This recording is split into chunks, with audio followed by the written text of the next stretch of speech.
It's 99.9 on WYLD, where not only do we drive you, by God, we drive you absolutely wild with thoughts and topics and all that trippy kind of madness. Sure enough. Everybody calls me Billy, and you can too, if you like.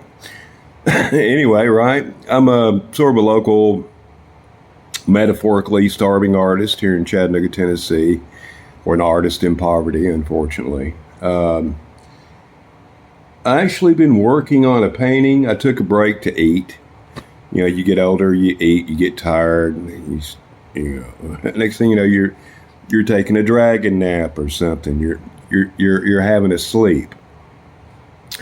I think it really starts to do that. I don't know about to the females, but it starts to do it to the males when they reach a certain age. After they eat, they get tired. You know, kind of like kids. You know, back in the day, kids had. If you wanted to settle a kid down, you just give them some food or feed them what the not, and next thing you know, they're going to sleep. They're tired. Their body's digesting food or something, if I remember correctly. Maybe I'm wrong on that, but I'm not.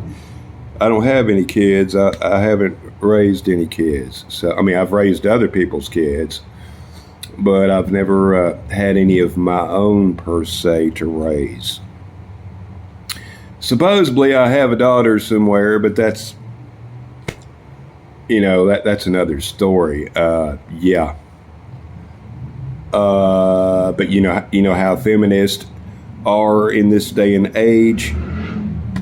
Women do all kinds of tricks. So young man will get them pregnant, then they'll run off and find a boyfriend that's not a starving artist, and they'll write, and then next thing you know, they've done had that kid and done raised that kid in another state, and claimed that the man they were with got them pregnant. When your mother sees that child and goes, well, that looks a lot like my bloodline there, Billy. But anyway, that's another story. So probably I have a child in another state, Miss Lorraine Harris, I believe it, Lorraine Harris. Anyway, my daughter's name is supposedly Sagana, and that's fine. She'd be a grown woman by now. That's fine. I'm still in poverty, and Miss Harris did right to go raise that kid as her own, and more power to her if she's still alive. Anyway, wow, so let's see. I've been working on a landscape painting. I did a little bit on it, and I've still got a little bit more to do to it. I mean, I could sort of probably pass it off to the public as being a completed, finished work of art, but we all know that it's not. I mean, I can sit here and look at it. It's what I call half-baked art. It's just not fully done. And I mean, if I tried to paint on a lower end level of expectations of what people expect artwork to come out by me, regardless of how much they're paying me, they could be paying me $20, $50, $100, it wouldn't matter. They're expecting a certain type of level of my craft and trade in my art. Otherwise, they're like, it's a mercy buy or something, y'all understand what I'm saying. It's, they expect a certain level of talent in their art because they've seen me paint art in public, and my reputation and my name has got to go on my paintings. Regardless if I'm getting paid $15, hopefully more than $10, that won't get you too far in life. And it doesn't matter how much time you put into it. You could put 40 hours, you could put 100 hours. They don't care. Especially in our cashless culture, our insane culture, society of democracy and money that's not even backed by gold or silver or anything. So it's all kind of murky madness, isn't it? But worst comes to worst, I'll have to go on the streets, maybe up in Brainerd at the Starbucks or something, and just try to hold it up or what they're not right. Try to pawn it off to somebody that walks into a Starbucks or something. I'll sit here and try to pretend like I'm busy working on a painting. If somebody comes by, I'll say, "Hey man, if you got $20, that'll pay half my rent," or something like that. You know what I'm saying? For the month, So that'll be right, because you need to go get money to go pay your rent, and that kind of thing. So yeah, I mean it's sad that I live in that type of society that I live in here in Chattanooga, Tennessee. But you're talking about a tattoo city mentality. They're idiots. They're retards. They're American retards. You're going to pay $100 an hour to tattoo your flesh, and it's going in the graveyard. It's not going in a museum. It's not going in an art gallery. Ain't nobody making limited edition wall poster prints of it. That says made in Chattanooga, Tennessee. So you're a moronic American idiot for getting tattoos. Because you could get a fine painting by a fine artist, local artist, right? And it would cost you, basically in the long run, it'd cost you, or in the short run, it cost you less to have an original painting made. It could be quality work than what it would if you had an ego-filled tattoo for your undying ego, right? Your undying ego. Oh, how much can you worship your flesh, right? It'll wait till that flesh gets all old and drawn up, and it ain't worth nothing, and it goes in the graveyard. Well, what's that flesh going to be worth? You going to staple that flesh to your wall? That big old tattoo going to be stapled to your wall while all the bugs and maggots eat it up? And how valuable will it be then? Just saying. If you add the logic, socialism gets flushed down the toilet, along with its dead tattooed flesh.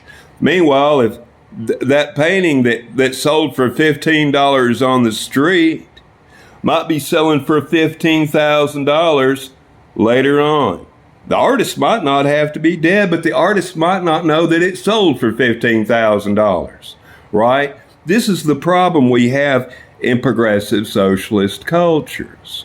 Because the only artwork you hear that gets sold, some New York gallery, and it's Ponzi art, and they've taken and they've just splashed paint on it and got $25 million for it, and it's not worth a dime to the public. And my name is Bernie Madoff. Guess what? I sold at Christie's this week. And I own all the art magazines, right? Got those big progressive socialist democracy art contacts in Europe, in America. And I'm rubbing it right into the Americans' eyes, right? More or less, that's what they do. So the average artist that's been sitting here busting their tail end are really just, trying to survive because it has such a dumbed down, retarded, methed out, Xanax head, cocaine nosed, fentanyl brained American public, right? Oh, but we'll solve everything in Jesus' name. And what, Billy Graham? Or is that Joel Osteen? They're going to make a statue up. They're going to, what? Are they going to have the Hall of Preachers in Washington, D.C. statues? Huh? All those Ponzi preacher statues that we all just need to go bow down and worship in Jesus' name or something, right? Madness in it all in democracy, right? Federal democracy. Yeah. Right? Yo-ho, it's just madness if you think deep enough about it. It's insanity. But hey, it keeps those dollars flowing in or what the not. So yeah, I've been doing a little bit of artwork. And let's see, change the subject. I saw an old Danny Danielle's one of her things. I saw just a brief bit of it. Something about wallpaper in a bathroom. Well, you wouldn't want to put wallpaper in a bathroom, not really. I mean, I guess you could. You know, if does it have a bath in it? Does it whatever or not? You really don't want to wallpaper a bathroom. You want to put tile in it, even if it's just got just a little basin and a toilet in it. Tile looks nice in bathrooms. It does. Now, I guess it would depend on your taste of things, but I would not put a green in a bathroom per se. Just wouldn't. Not a dark green or a green. Not really. I mean, you could if you want, but it's not something you're going, okay, I'm going to use the bathroom and I'm thinking dark green. No, not generally not. But I guess it would depend on your house and everything and all that. Yeah. Yeah. I like a gray. I like a tile gray. A certain type of tile gray, maybe. I don't know what's got designs in it or something. Really cool designs. Maybe a warm gray or something. Now, that might sound a little crazy. I don't know. It's a thought, perhaps. The problem with wallpaper, you put them in bathrooms, they ends up peeling off. I've been in enough bathrooms and saw the wallpaper peeling off after a few years or a year or so from the high humidity that comes in. And a lot of people like to put plants and stuff, hanging plants in their bathroom and stuff. That's a little interesting too. That's decorative and nice, but those plants might die. So if you're doing all that, you might want to have maybe a sun roof on your bathroom ceiling or roof or something like that. Problem with all that is you always want to try to have somebody go outside up to the top of the roof and clean your sunroof, because it's going to get dingy, dusty, and dirty and what the not. You got tree branches and all that stuff, so it all gets complicated. It can. But bathroom tile is where I would go with things, if I was going to do a bathroom. The reason I said gray, it's kind of a neutral color. I think of a warm gray, maybe. You can do white in a bathroom wall, but the problem is it's boring. It's too institutional. Institutional, when I say that, it's government institutional. White is such a boring color to have on your wall, as you can see. I'm living in the projects. These walls are white or off-white. It's institutional. And it's government affiliated. It's white, right? Institutional white or off-white. But anyway, that's some thoughts behind that. And usually people have those kind of walls and stuff unless they've been isolated, right? You know how the progressives like to isolate people, especially the thinkers. They try to keep them away from groups and people because their influence might spread somewhat, right? Governments don't like that. And, you know how that is. But anyway. Or worst comes to worst, you can paint a landscape in your bathroom. Miss Danielle's, can you paint happy little trees, or does it all look like elementary crap? I wonder. Just saying, just wondering. Yo ho ho. Anyway, y'all, God bless America somehow, and please keep the fine American arts alive. And once again, we'll talk at you a little bit later on the WILD side, and it's the Big May 19. Be with you always. Bye-bye.